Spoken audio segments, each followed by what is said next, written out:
galera, sou o seu professor Tomás Pessoa e esse aqui é o seu canal de Ciências Humanas para o Enem, é o canal Humanas na Tela. Seguinte, vou bater aí novamente com vocês um papo sobre geografia urbana e, é claro, o processo que mais chama a atenção, o processo de urbanização e os problemas urbanos que as cidades brasileiras apresentam, né? Veja só, vou contar um dado interessante aí para vocês. Em 1960, nós só tínhamos no Brasil 2 cidades com mais de 1 milhão de habitantes. Eram as nossas metrópoles nacionais, São Paulo e Rio de Janeiro. No censo de 2010, já identificamos mais de 15 cidades brasileiras que já têm mais do que 1 milhão de habitantes. São as nossas cidades milionárias, as nossas metrópoles brasileiras. E é claro, nessas cidades com mais de 1 milhão de habitantes e até cidades de menor porte, cidade de médio porte, nós percebemos a existência de vários problemas urbanos.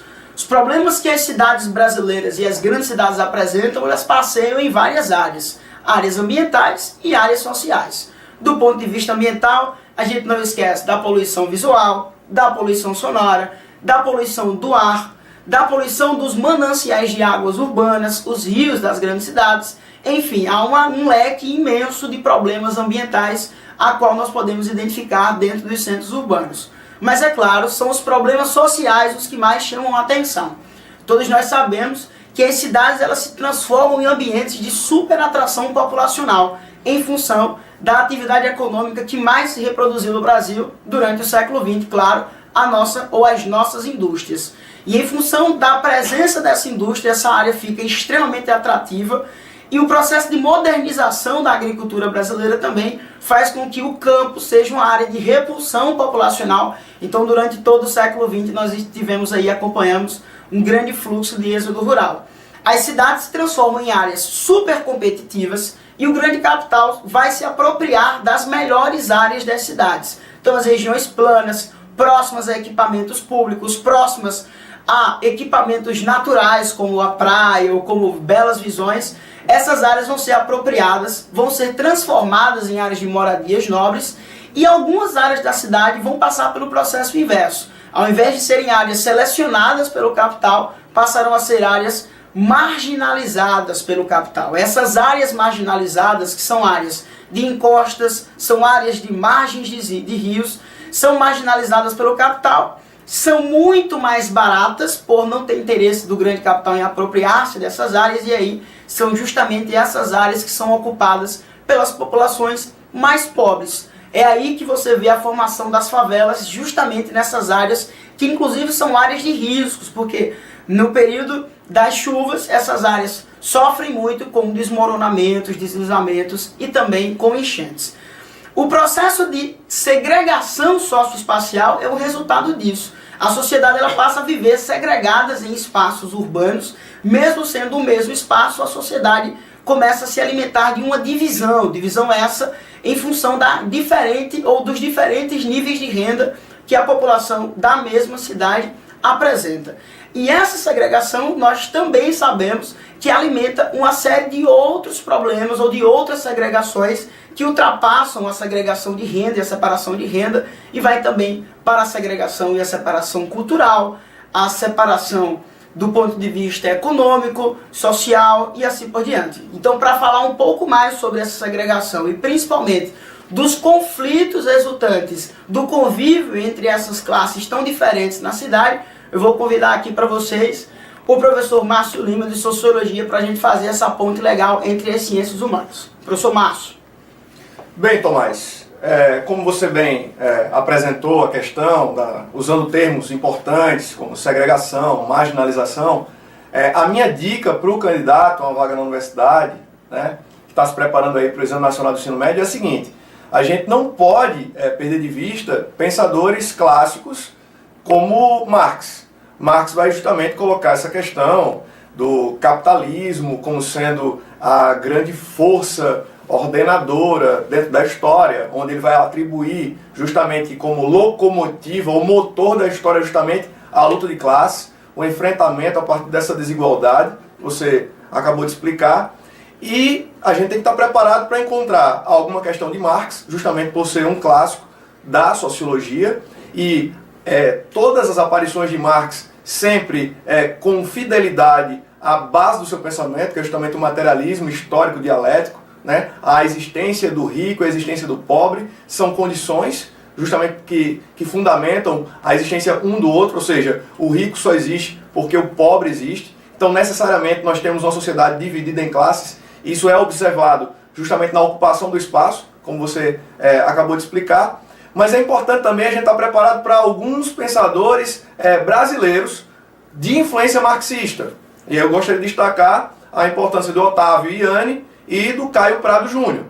Então, se a gente encontrar pensadores como esses dois, e aí você grava muito bem o nome desses personagens, Otávio Ianni e Caio Prado Júnior, se preparem para encontrar justamente pensadores que estão alinhados com essa visão crítica marxista.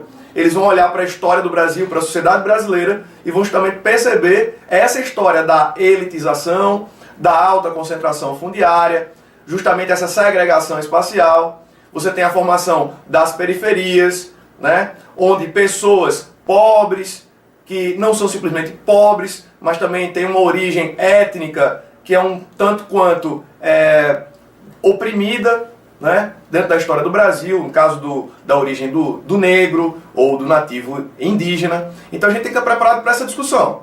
Então, se eu sou um candidato a uma vaga na universidade, estou lá fazendo o Enem, e eu encontro um texto de Marx, eu tenho que entender. É uma crítica assim, muito forte ao sistema capitalista, à desigualdade social, e também uma provocação a que essa massa oprimida se organize, se articule para contestar, e a gente pode encontrar, não uma discussão com Marx, mas pode encontrar uma discussão sobre movimentos sociais, né? E a gente tem que estar preparado também para encontrar uma questão de Otávio Ianni ou de Caio Prado Júnior. Encontrando Otávio Ianni e Caio Prado Júnior, nós temos a reprodução de um discurso crítico de caráter marxista. E aí eu vou ler a questão para vocês, Tomás a comentar justamente a questão, e logo depois eu vou também trazer uma outra contribuição, além de Marx, Otávio Ianni e Caio Prado Júnior, que fazem parte dessa visão crítica. Então vamos dar uma sacada na questão? Subindo morros, margeando córregos ou penduradas em palafitas, as favelas fazem parte da paisagem de um terço dos municípios do país, abrigando mais de 10 milhões de pessoas, segundo dados do Instituto Brasileiro de Geografia e Estatística, IBGE. A situação das favelas no país reporta a graves problemas de desordenamento territorial. Nesse sentido, uma característica comum a esses espaços tem sido: letra A, o planejamento para a implantação de infraestruturas urbanas necessárias para atender às necessidades básicas dos moradores. Letra B, a organização de associações de moradores interessadas na melhoria do espaço urbano e financiadas pelo poder público. Letra C, a presença de ações referentes à educação ambiental com consequente preservação dos espaços naturais circundantes. Letra D, a ocupação de áreas de risco suscetíveis a enchentes ou desmoronamentos com consequentes perdas materiais e humanas. Letra E, o isolamento socioeconômico dos moradores ocupantes desses espaços, com a resultante multiplicação de políticas que tentam reverter esse quadro. Galera, seguinte, lida a questão, vou de cara revelar a nossa afirmativa verdadeira. A resposta correta está na tela, é a letra D, que fala sobre a ocupação de áreas de risco suscetíveis a enchentes ou desmoronamentos com consequentes perdas materiais e humanas. De fato, como eu tinha falado, o processo de especulação imobiliária praticamente impede o acesso das populações mais carentes a áreas que não sejam áreas de risco. Então essas pessoas estão morando nessas áreas e que a cada chuva, claro, você vai ver as mesmas cenas dessa população sofrendo com enchentes e desmoronamentos. Tá? A falta de infraestrutura é, sem sombra de dúvidas, o que mais pesa na hora de viver numa cidade. Além do problema com falta de infraestrutura na moradia, nós temos outros problemas infraestruturais que podem ser contemplados na sua prova, como a questão da mobilidade urbana, né? Sem sombra de dúvidas, um dos grandes problemas das grandes cidades brasileiras, em função da dificuldade das pessoas em transitarem nessa cidade, se deslocarem dentro da sua própria cidade, como também a questão da criminalidade envolvendo aí a disputa pelo controle do tráfico de drogas em grandes cidades brasileiras, em todas as grandes capitais brasileiras. Nós percebemos esses conflitos que têm numericamente levado aí uma quantidade de jovens significativa para longe do nosso convívio, ok? O professor Márcio aí vai fazer um complemento final sociologicamente falando sobre essa questão, beleza? Manda ver.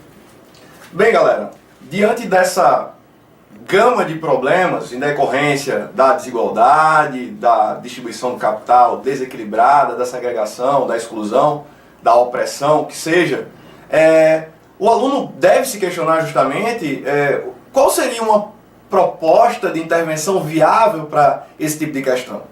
E aí, a ideia corrente dentro do Enem, até porque é um objeto que faz parte do conteúdo da parte de Ciências Humanas e Suas Tecnologias, é justamente o conceito de ações afirmativas.